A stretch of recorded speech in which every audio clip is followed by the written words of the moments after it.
Mexico की सबसे high security jail में बंद ये शख्स कोई मामूली कैदी नहीं बल्कि दुनिया का सबसे खतरनाक ड्रग लॉर्ड एल चापो है। उसके सेल में 24 घंटे सीसीटीवी कैमरे लगे हुए हैं, हर हरकत पर कड़ी नजर। कोई खिड़की नहीं, कोई रोशनदान नहीं, सिर्फ एक छोटा सा शावर एरिया है जो कैमरों की नजरों से छुपा हुआ है। फिर भी एक दिन एल चापो धीरे धीरे शावर की ओर चलता है और कुछ ही पल बाद वो कैमरों की नजरों से अचानक गायब हो जाता है। आधे घंटे बाद जब गार्ड्स ने सेल चेक किया तो वहां खाली था। एल चापो फिर से फरार। इतनी सख्ती के बीच उसने ये कैसे कर दिखाया? कहां से निकली वो गुप्त सुरंग? आज हम जानेंगे एल चापो की जिंदगी की वो कहानी जिसने सुरक्षा की हर दीवार को तोड़ा और बनाई इतिहास की सबसे शॉकिंग जेल ब्रेक।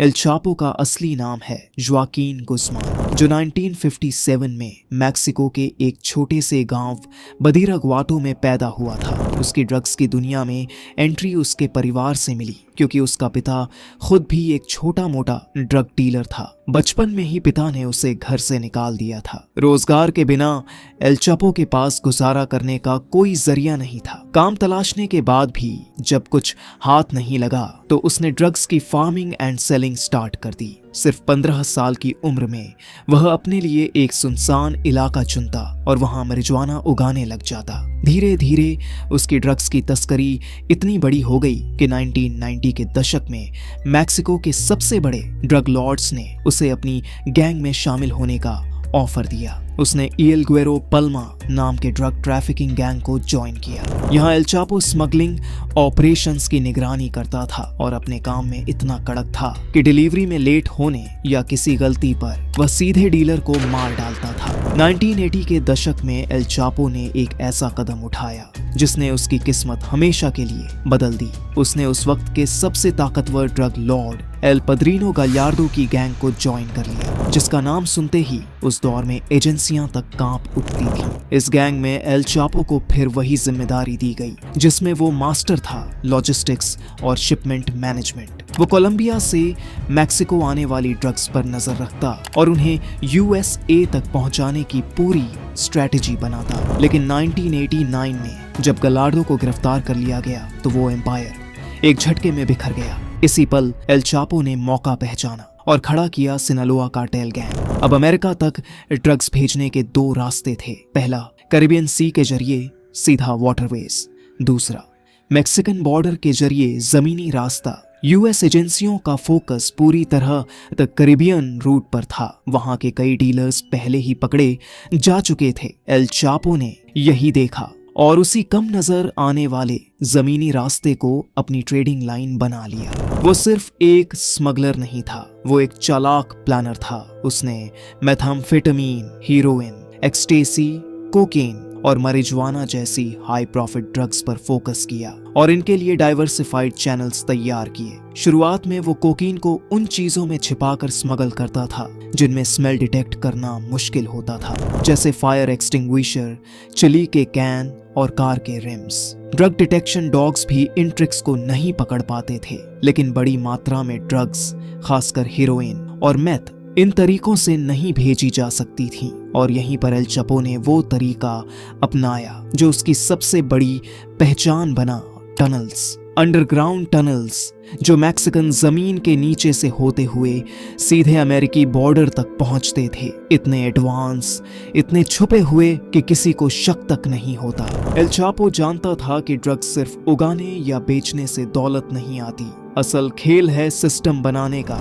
वो लाखों डॉलर खर्च करता और हाईटेक एक्सपर्ट्स को हायर करता जो जमीन के नीचे ऐसी टनल्स तैयार करते जिनमें पूरी इलेक्ट्रिसिटी लाइन, वेंटिलेशन सिस्टम और सीक्रेट एंट्री और एग्जिट पॉइंट्स मौजूद होते। ये कोई मामूली टनल्स नहीं थीं, ये मिनी अंडरग्राउंड हाईवेज थीं जो सिनालो कार्टेल के पूरे मैकेनिज्म की रीढ़ बन चुकी थीं। 1990 में जब अमेरिकी एजेंसी FBI को एल चापो की पहली टनल मिली तो उनके होश उड़ गए। 300 फीट लंबी वो टनल एक ऐसे घर से जुड़ी हुई थी जो दरअसल एल चापो का सीक्रेट सेफ हाउस था। उस घर में वो न सिर्फ ड्रग्स स्टोर करता था, बल्कि किसी भी इमरजेंसी में उसी टनल के रास्ते गायब भी हो सकता था। उसकी यही चालाकी उसे सालों तक कानून की पकड़ से दूर रखती रही। उसे इस खेल के हर रूल की खबर थी और हर बार वो सिस्टम से 2 कदम आगे चलता। फिर आया नवंबर 2010। सैन डिएगो के पास ओटे मेसा में एक और टनल मिली, लेकिन इस बार मामला और भी हाईटेक था। टनल के अंदर न सिर्फ इलेक्ट्रिक वायरिंग और लाइटिंग थी, बल्कि एक रेल ट्रैक सिस्टम भी मौजूद था, जिससे पहले कंस्ट्रक्शन मटेरियल और बाद में ड्रग्स को ट्रॉलीज पर रखकर ट्रांसपोर्ट किया जाता था। एल चापो अब सिर्फ एक स्मगलर नहीं रह गया था, वो बन चुका था अंडरग्राउंड इंजीनियरिंग का मास्टरमाइंड। 2012 में टिजुआना और फिर 2013 में ओटाई मेसा। हर साल एक नई टनल और हर बार अमेरिकी एजेंसियों के होश उड़ जाते। एल चापो की ये कारीगरी अब एक हुनर नहीं बल्कि हथियार बन चुकी थी। वो अब किंग ऑफ टनल्स कहलाने लगा था। उसकी टनल्स इतनी गहराई में और इतनी सफाई से बनाई जाती थीं कि ग्राउंड पेनिट्रेटिंग रडार मशीनें भी इन्हें पकड़ नहीं पाती। टनल्स की एंट्रेंस भी वो इतनी होशियारी से छिपाता था, कभी बाथटब के नीचे तो कभी टॉयलेट फ्लोर में, जैसे किसी फिल्मी विलन की सीक्रेट एंट्री हो। लेकिन एल चापो सिर्फ टनल्स नहीं बनाता था, वो जगह भी सोच समझ कर चुनता था, और उसकी फेवरेट जगह थी ओटे मेसा। ओटाई मेसा को उसने 3 वजहों से चुना। पहली वजह, ये जगह सैन डिएगो और तिजुआना जैसे 2 बड़े ट्रांसपोर्ट हब्स के बीच थी, जहां से ड्रग्स को तेजी से मूव किया जा सकता था। दूसरी वजह, ये इलाका इंडस्ट्रियल था। हर तरफ फैक्ट्रियों का शोर, भारी मशीनों की आवाज, जिसमें खुदाई की हलचल आसानी से छिप जाती थी। तीसरी वजह, यहाँ की मिट्टी और जमीन, एक तरफ समंदर की वजह से सॉफ्ट सॉइल जिससे खुदाई आसान, और दूसरी तरफ पहाड़ियों की वजह से स्ट्रक्चर मजबूत जिससे टनल्स आसानी से कोलैप्स नहीं होती थीं। हर एंगल से देखा जाए, ओटाई मेसा एल चापो के अंडरग्राउंड एम्पायर के लिए एक परफेक्ट गेम प्लान था। 9 जून 1993 मैक्सिकन अथॉरिटीज ने आखिरकार एल चापो गुज़मान को धर दबोचा। 20 साल की सजा सुनाई गई, लेकिन जो सबके लिए जेल होती है, एल चापो के लिए वो सिर्फ दूसरा ऑफिस बन गई। जेल में भी उसका नेटवर्क जिंदा था, रिश्वतें चलती थीं, फैसले उसके हिसाब से होते थे और ड्रग बिजनेस उसी रफ्तार से चलता रहा। फिर आया साल 2001, जब मेक्सिको की सुप्रीम कोर्ट ने एक ऐसा फैसला दिया जिससे अमेरिकी और मेक्सिकन जेलों के बीच कैदियों की अदला बदली आसान हो गई। एल चापो को एहसास हो गया, अब अगर अमेरिका ने उसे एक बार मंगा लिया तो वहां से निकलना नामुमकिन नहीं तो मौत जैसा मुश्किल जरूर होगा। और यहीं से शुरू हुआ उसका सबसे बोल्ड प्लान, जेल ब्रेक। उसने जेल गार्ड्स को $2.5 मिलियन की मोटी रिश्वत दी और एक दिन लॉन्ड्री बास्केट में छिपकर वो गायब हो गया। अगले 13 साल एल चापो फिर से अंडरवर्ल्ड का बादशाह बन बैठा। Tunnels, drugs, kidnapping, corruption, America और मेक्सिको दोनों की एजेंसियों के लिए वो एक भूत बन गया। लेकिन फिर एक गलती हुई। मैक्सिकन इंटेलिजेंस को उसके सेफ हाउस की सटीक लोकेशन मिल गई। स्पेशल फोर्सेस ने रेड डाली।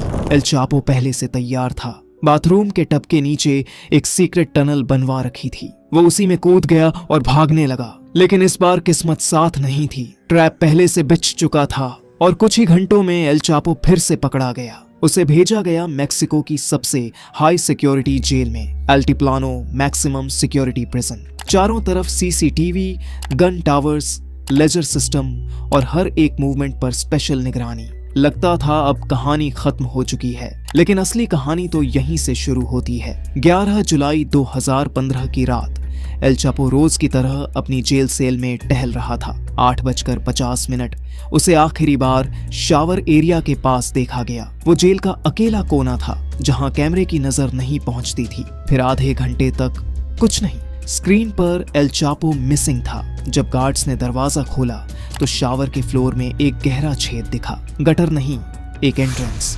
एल चापो जा चुका था।